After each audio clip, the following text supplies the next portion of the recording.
स्वागत है आप सभी का सीबीसी आवाज पर। आप देख रहे हैं खिलाड़ी नंबर 1 हफ्ते की शुरुआत। और आप देखिएगा भारतीय बाजारों में जो पिछले हफ्ते का जोश था वो आप कह सकते हैं बरकरार है, लेकिन ऊपरी लेवल्स पर थोड़ी बहुत मुनाफा वसूली आ रही है। तो आज हम फिर से अटेम्प्ट कर रहे थे यहाँ से एक और भी ऊंची छलांग लगाने का। ओपनिंग पर हम 17,400 के काफ़ी करीब गए, लेकिन वहाँ पर ऊपरी लेवल से दबाव बना और इस समय बहुत ही शांत कारोबार 18 पॉइंट नीचे निफ्टी कारोबार करता हुआ दिखाई दे रहा है। निफ्टी बैंक भी करीब 25 पॉइंट ही ऊपर है। मिड कैप इंडेक्स में एडवांस डिक्लाइन रेशियो आपको 4:1 का दिखाई देगा, जो सराहनीय है, लेकिन जो पिछले सत्र में तेजी थी उसकी तुलना में हम सिर्फ 83 अंक ऊपर ट्रेड करते हुए दिखाई दे रहे हैं। लेकिन याद रखिएगा ये एक हफ्ता दरअसल छोटा हफ्ता है, 2 बड़ी छुट्टियां हैं। कल भारतीय बाजार बंद होंगे, फिर शुक्रवार को भी मार्केट्स बंद होने वाले हैं और बस 3 ट्रेडिंग सेशंस में जो भी है आपको ट्रेड लेना है। आज मार्केट्स लार्जली फोकस कर रहे हैं ऑटो कंपनियों के आंकड़ों पर, जहां पर बिक्री के आंकड़ों के बाद पोजीशंस तेजी की बनी हुई है। पैसेंजर व्हीकल्स का आंकड़ा अच्छा है, कमर्शियल व्हीकल्स में हल्की सी डीग्रोथ देखने को मिल रही है, खासतौर से टाटा मोटर्स के पर्सपेक्टिव में, और बाकी कंपनियों का प्रदर्शन भी ठीक है। तो ये कुछ पॉकेट है जो सपोर्ट दे रहा है, लेकिन टेक्नोलॉजी से थोड़ी बहुत वीकनेस, आज मेटल्स में थोड़ा बहुत वीकनेस देखने को मिल रही है। और आज की जो बड़ी थीम है वो ऑफ कोर्स ऑयल है, जहां पर कच्चे तेल में हमने देखा है ओपेक प्लस के प्रोडक्शन कट के बाद कच्चा तेल करीब $85 के आसपास आया, जो ओएनजीसी के लिए पॉजिटिव है, लेकिन एचपीवीपी आईओसी जैसे स्टॉक्स दबाव में आ रहे हैं और पेंट कंपनियों पर भी इसका दबाव बनता दिखाई दे रहा है। तो ये मार्केट का अब तक का हाल है। अब ऐसे में आपकी क्या रणनीति हो, किस तरह के ट्रेड्स पर फोकस किया जाए, और खास तौर से इस हफ्ते जो हमारे साथ जुड़ रहे हैं मेहमान, उनकी अप्रोच क्या रहेगी, चलिए उन्हीं से बात करते हैं। निर्मल बंग के नीरव छेड़ा, एलकेपी सिक्योरिटीज के रूपक डे, और साथ ही साथ राजन शाह हमारे साथ है जो इंडिपेंडेंट एक्सपर्ट है। आप तीनों का स्वागत है। पहले मार्केट को अप्रोच आपकी क्या रहेगी ये बताइएगा। नीरव, कंसिडरिंग छोटा हफ्ता, 3 ट्रेडिंग सेशंस मिलेंगे और इसमें FOMC, I beg your pardon, federal reserve की जो बैठक हुई उसके बाद आरबीआई की बैठक सबसे ज्यादा इंपॉर्टेंट है, जहां पर दरों को लेकर स्टांस और ओवरऑल इन्फ्लेशन को लेकर आउटलुक का फैसला आता हुआ दिखाई देगा। And other than the fact कि हम अब प्री नंबर्स में आ गए हैं, क्या आपकी अप्रोच है? गुड मॉर्निंग हर्षिता जी।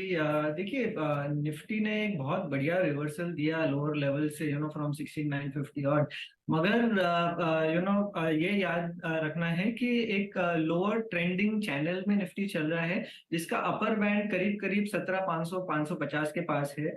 17,500 पे कॉल बिल्टअप भी काफी ज्यादा है और 50 डे और 200 डे मूविंग एवरेज का रेजिस्टेंस है। सो होस्ट ऑफ रेजिस्टेंसेस है यही 50 से 100 पॉइंट के रेंज में निफ्टी में ऊपर में। सो ये थोड़ा डिफिकल्ट होगा from here for Nifty to move up, मगर एक बार ब्रेकआउट दे देता है तो उसके बाद ये जो ब्रेकआउट है वो काफी लंबा होना चाहिए, अग्रेसिव बाइंग आनी चाहिए। तब तक के लिए स्टॉक स्पेसिफिक रहना ज्यादा बेहतर है। जो स्टॉक्स और सेक्टर्स बीटन डाउन थे, जिसमें अभी रिवर्सल दिख रहा है, उसमें अगर प्ले करेंगे for from a buying perspective तो उसमें अच्छा रिटर्न आने की संभावना है। ओके, तो ये फिलहाल आपके लिए व्यू नीरव की तरफ से। रूपक, आपकी अप्रोच, कोई खास लेवल जो पार करना इम्पोर्टेंट है या फिर जिस पर सपोर्ट लेना इम्पोर्टेंट है इस हफ्ते? जी हाँ, गुड मॉर्निंग। हम लोग देख रहे हैं कि जो लास्ट वीक ने जो निफ्टी एक पॉजिटिव रिवर्सल दिखाया था वो कंटिन्यूड है। और जब तक 17,200 होल्ड है तब तक बुल्स के लिए ज्यादा प्रॉब्लम नहीं होना चाहिए। ऊपर के लेवल अगर देखें तो 17,500 पे एक स्ट्रॉन्ग रेजिस्टेंस है। तो उस लेवल के ऊपर जाने पर जो रिसेंट जो वीकनेस था मार्केट में वो इन्वेस्टर लोग भूल जाएंगे। तो 17,500 के ऊपर कंप्लीट रिवर्सल आएगा मार्केट में, बट फिलहाल हम लोगों को बाय ऑन डिप स्ट्रेटेजी अपनाना चाहिए जब तक 17,200 होल्ड है। और बैंक निफ्टी की बात करें तो 40,000 का स्ट्रॉन्ग सपोर्ट रहेगा, 40,000 होल्ड है, तब तक बाय ऑन डिप स्ट्रेटेजी अपनाना चाहिए। और as compare to Nifty, bank Nifty ज्यादा स्ट्रॉन्ग लग रहा है। Compare to Nifty, Nifty bank में ज्यादा मजबूती, उसी पर ज्यादा फोकस। राजन, आपकी रणनीति क्या रहेगी? Good morning Harshita. जो मार्केट चल रहा है दिसंबर मंथ में आप देखोगे तो ऑल टाइम हाई के पास था, 18,900 के आसपास था निफ्टी, और उसके बाद मार्च मंथ में ये 16,800 तक नीचे गया था। तो 2,000 पॉइंट का डाउनफॉल दिखाने के बाद ये थोड़ा मार्केट अभी एक स्टेबल बन रहा है और पॉजिटिव होने की शुरुआत कर रहा है। यहाँ पे 17,000 के पास काफी अच्छा सपोर्ट एरिया बन चुका है। तो करंट रेट से लेके बाय एंड डिप स्ट्रेटेजी के साथ आगे बढ़ना चाहिए। जहां पे बाय एंड डिप में 17,225 के आसपास निफ्टी मिल जाती है तो बेस्ट एंट्री पॉइंट है। वहां पे अपने को लॉन्ग जाने का रहेगा। स्टॉप लॉस 17,050 का स्टॉप लॉस रहेगा। टारगेट 17,525 और दूसरा टारगेट रहेगा 17,650। ये टारगेट के लिए कारोबार करने का रहेगा। यहाँ पे बैंक निफ्टी की बात करें तो बैंक निफ्टी थोड़ी स्ट्रेंथ ज्यादा दिखा रही है एज कम्पेयर टू निफ्टी। तो बैंक निफ्टी में करंट रेट से लॉन्ग जाना चाहिए। स्टॉप लॉस 40,100 का स्टॉप लॉस मेंटेन करना चाहिए। टारगेट के अंदर 41,170 और दूसरा टारगेट रहेगा 41,600 के टारगेट के लिए लॉन्ग जाना चाहिए। ओवरऑल दोनों इंडाइसिस लॉन्ग है। यहाँ पे लॉन्ग की स्ट्रेटेजी पूरे वीक के लिए रहेगी और बाय एंड डिप स्ट्रेटेजी और करंट रेट से बैंकिंग शेयर्स के अंदर लॉन्ग जा सकते हैं। ओके, तो ये फिलहाल बैंकिंग पर ही फोकस रहेगा राजन का भी। चलिए अब ट्रेड्स लेना शुरू करते हैं। कंसिडरिंग आप सभी लोग बैंक्स को लेकर ज़्यादा उत्सुक हैं ट्रेड के लिए। बैंक निफ्टी तो इशारा कर रहा है आज के लिए थोड़ी सी शांति रहेगी। 37 अंकों से 40 अंकों का ही इजाफा देखने को मिल रहा है। पहला ट्रेड राजन आपका क्या है? मेरा यहाँ पे पहला ट्रेड रहेगा वो बाई रहेगा RVNL। 73.90 के आसपास ये ट्रेड हो रहा है। करंट रेट से यहाँ पे लॉन्ग जाने का रहेगा। स्टॉप लॉस यहाँ पे 71 का स्टॉप लॉस रहेगा। टारगेट 79 और 84 ये दो टारगेट रहे। 79 से 84 के बीच टारगेट्स अचीव होते हुए दिखाई देंगे। 71 का स्टॉप लॉस लगाइए। RVNL पर आज हम खबर दे रहे थे 3 ऑर्डर्स इनके हाथ लगे हैं। एक रेलवे से 120 करोड़ का वैगन्स बनाने का ऑर्डर वंदे भारत के लिए। 2 ऑर्डर्स NHAI से ये बैक करते हुए दिखाई दे रहे हैं। 2 6 लेनिंग का काम करना है एक्सप्रेस वेज पर, तो उसका फायदा भी स्टॉक में बना है। तो 79 का टारगेट इधर और आगे 84 भी अचीव करेगा। तो पहला टारगेट आपका 79 रखिएगा और फिर 71 के स्टॉप लॉस के साथ ट्रेड ये ले। रूपक आप क्या ट्रेड डालेंगे पहला? जी देखिए ये हफ्ता छोटा रहेगा और उसके ऊपर कुछ डेटा है, जैसे RBI का रेट डिसीजन भी है और कुछ डेटा US से भी है और क्रूड $80 के आसपास ट्रेड कर रहे हैं। तो मेरे ख्याल से अभी मैं बैंकिंग स्टॉक से थोड़ा दूर रहना चाहूंगा 1-2 दिन के लिए।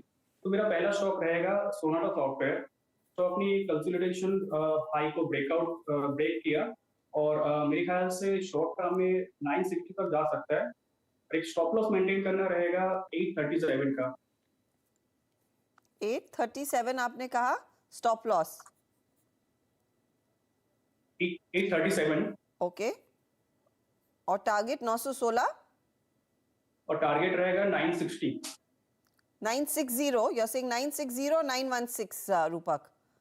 960। ओके, 960 के टारगेट के लिए एक अपॉर्चुनिटी तेजी की तरफ इस समय बनती हुई दिखाई देगी। सोनाटा सॉफ्टवेयर IT पर ध्यान देने की फिलहाल फैसला कर रहे हैं रूपक। बाय साइड का ट्रेड। नीरव आपका पहला ट्रेड? या तो देखिए पिछले कुछ दिनों से फार्मा और केमिकल्स में काफी हलचल है, काफी अच्छी बाइंग है। आई बिलीव मैं काफी ट्रेड ये हफ्ते केमिकल स्टॉक्स में देना चाहूंगा क्योंकि मुझे अच्छा रिवर्सल दिख रहा है काफी सारे स्टॉक्स में। तो पहला बाय रहेगा लॉरस लैब में, जो करीब करीब 299.50 के आसपास चल रहा है। यहाँ से 288 का स्टॉप लॉस रहेगा और करीब करीब 350 और 360 का टारगेट रहेगा। 350 से 360 के टारगेट के लिए लॉरस लैब में तेजी का ट्रेड लेना है और नीरव कह रहे हैं कि 288 के आसपास आप स्टॉप लॉस लगाएंगे। नीरव दूसरा ट्रेड? या दूसरा ट्रेड भी एक्चुअली फार्मा सेक्टर में ही है, नैटको फार्मा। देखिए ये स्टॉक में भी lower top lower bottom formation बन रहा था, मगर प्रीवियस कुछ हफ्तों में काफी अच्छी बाइंग हुई है और कंसोलिडेशन ब्रेकआउट दिया है ये स्टॉक ने। 50 डे मूविंग एवरेज के ऊपर गया है। Now it is gunning for 200 day moving average. मेरे हिसाब से ये स्टॉक काफी बढ़िया चलना चाहिए करंट लेवल से। तो नैटको फार्मा करंट लेवल से आप बाइंग करें। 558 का स्टॉप लॉस रहेगा, करीब करीब 650 का टारगेट रहेगा। 650 के टारगेट के लिए नैटको फार्मा में एक मौका तेजी करने का और 558 के आसपास आप स्टॉप लॉस मेंटेन करेंगे। ये है फिलहाल आपके लिए वो तेजी वाला ट्रेड इस समय। रूपक आपका ट्रेड क्या रहेगा? पहला सोनाटा है, दूसरा रहेगा JBMA। स्टॉक में टारगेट रहेगा 800 रुपया का और स्टॉप लॉस रहेगा 654 का। स्टॉक ने एक कंसोलिडेशन ब्रेकआउट मूविंग एवरेज को ऊपर सस्टेन कर रहा है, मोमेंटम इंडिकेटर इंडिकेट कर रहा है पॉजिटिव मोमेंटम रहेगा शॉर्ट टू मीडियम टर्म में। तो मेरे ख्याल से ये रूपक सॉरी, आपका ना ऑडियो टूट टूट कर आ रहा है, तो टारगेट और स्टॉप लॉस हमने नोट कर लिया, लेकिन जब आप स्टॉक का नाम ले रहे थे तभी ऑडियो डिप हो गया। अब बताइए स्टॉक कौन सा है? स्टॉक है JBMA। JBMA फुल फॉर्म क्या है? JBM ऑटो बोल रहे हैं आप? हाँ, JBMA। एक बार दिखाइएगा JBM ऑटो का शेयर। हाँ, यही JBM ऑटो ही होगा, राइट? हाँ राइट, JBM ऑटो। जी, आप सब टेक्निकल एनालिस्ट के शॉर्ट फॉर्म में ना आदमी इसे चकरा जाता है कि क्या बोलना है। JBM ऑटो आप कह रहे हैं बाय करके चले। ये बताइए टारगेट 800 का आप क्या पढ़ रहे हैं इस समय इस पर्टिकुलर चार्ट में जो आपको पसंद है ये शेयर? जी, स्टॉक ने ये कंसोलिडेशन ब्रेकआउट दिया, रिसेंट जो स्टॉक में मूवमेंट दिया था उसका ब्रेकआउट दिया, तो बुलिशनेस डेफिनेटली राइज हुआ और स्टॉक ने एक क्रिटिकल मूविंग एवरेज को पूरे भी सस्टेन किया। तो for the short term stock एक अच्छी खासी अपसाइड दिखा सकता है, तो मेरे ख्याल से स्टॉक में लॉन्ग रहना चाहिए।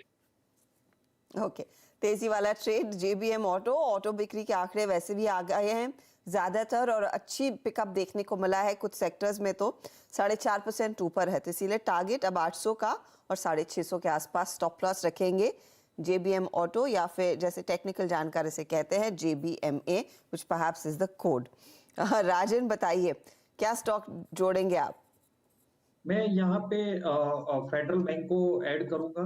फेडरल बैंक यहाँ पे 134 के आसपास ट्रेड हो रहा है। करंट रेट से यहाँ पे लॉन्ग जाने का रहेगा। स्टॉप लॉस यहाँ पे रहेगा अराउंड 129 का।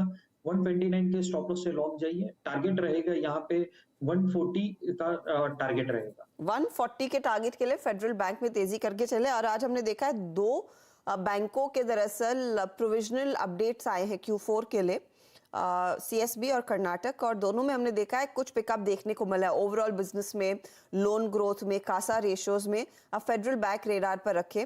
129 का स्टॉप लॉस रहेगा और 140 का टारगेट आप लेकर चले। चलिए इस मोड पर लेंगे एक छोटा सा ब्रेक के बाद ऑफ कोर्स एक एक स्टॉक हमारे जानकारों का बचा है उस पर भी आएंगे और ऑफ कोर्स एक रिकैप भी आपके लिए लेकर आएंगे। आप बने रहे CNBC आवाज के साथ।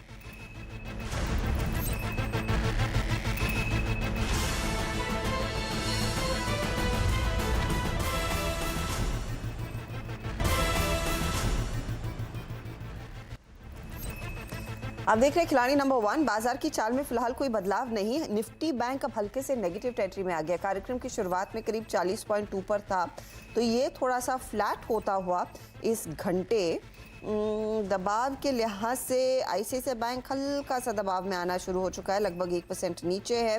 SBI के गेन्स बहुत ही फ्लैट हैं। HDFC बैंक भी हल्की नेगेटिव टेरिटरी में। तो देखते हैं यहाँ पर अब दिन कैसे पैन आउट होता है, क्योंकि निफ्टी और निफ्टी बैंक दोनों हल्के से नेगेटिव शेड के साथ कर रहे हैं कारोबार। इस बीच मिड कैप इंडेक्स 90 पॉइंट ऊपर है। अब चलिए तीसरे ट्रेड की तरफ बढ़ते हैं। बताइए नीरव, आप क्या जोड़ेंगे? जैसे कि हम देख रहे हैं इंश्योरेंस स्टॉक्स जो हैं वो बहुत बढ़िया रिवर्सल दिखा रहे हैं, अच्छी बाइंग दिखा रहे हैं। तो मेरे हिसाब से रिवर्सल प्ले के लिए LIC इंश्योरेंस खरीद सकते हैं। करंट लेवल से 543.50 के आसपास चल रहा है।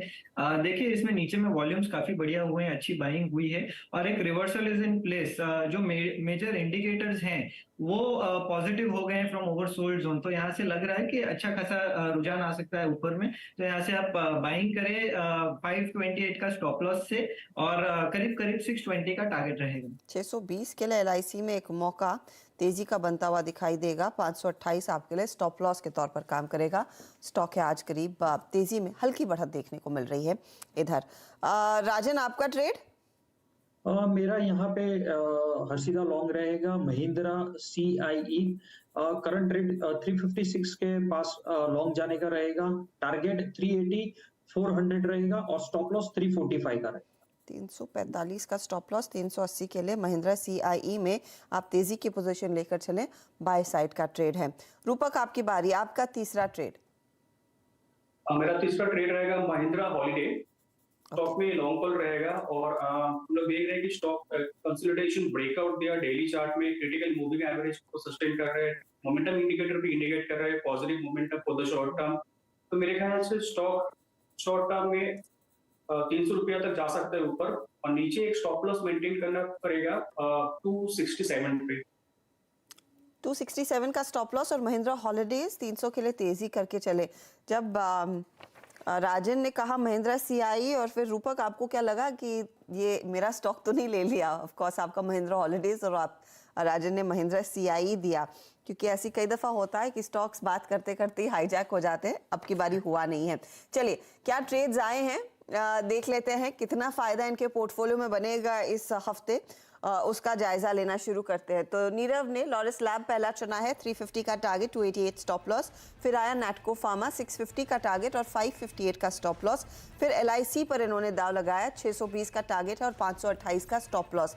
तेजी वाले ट्रेड्स है तीनों। 0.32% का योगदान लॉरस, 0.47% का योगदान नैटको में, 0.28% का योगदान LIC में। रूपक ने लिया पहला सोनाटा, 960 का टारगेट और 837 स्टॉप लॉस। फिर JBMA आया, यानी कि JBM ऑटो, 800 का टारगेट और 650 का स्टॉप लॉस। महिंद्रा हॉलिडेज फिर इन्होंने लिया है, 300 का टारगेट, 267 का स्टॉप लॉस है। JBM ऑटो 1% का योगदान दे रहा है, महिंद्रा हॉलिडेज 0.13% का योगदान। लेकिन सोनाटा सॉफ्टवेयर इस घंटे थोड़ा सा शांत है, हल्का सा नेगेटिव टिक इनके जोड़ने के बाद। RVNL पर बुलिश है राजन शाह, 79 टारगेट है, स्टॉप लॉस 71। फेडरल बैंक इन्होंने तेजी की है, 140 का टारगेट, 129 का स्टॉप लॉस। और महिंद्रा CI ऑटो 380 का टारगेट और 345 का स्टॉप लॉस लिया। तीनों में देखिएगा तो RVNL में कोई बदलाव नहीं। फेडरल बैंक 0.07% का योगदान देता हुआ और 0.22% का योगदान है महिंद्रा CIE की तरफ से। अब देखते हैं ओवरऑल रिटर्न्स। मुनाफे का मीटर फिलहाल फेवर में नीरव के, 1% की कमाई इनकी। रूपक की भी लगभग 1% के करीब आ रहे हैं 0.98% के रिटर्न्स के साथ।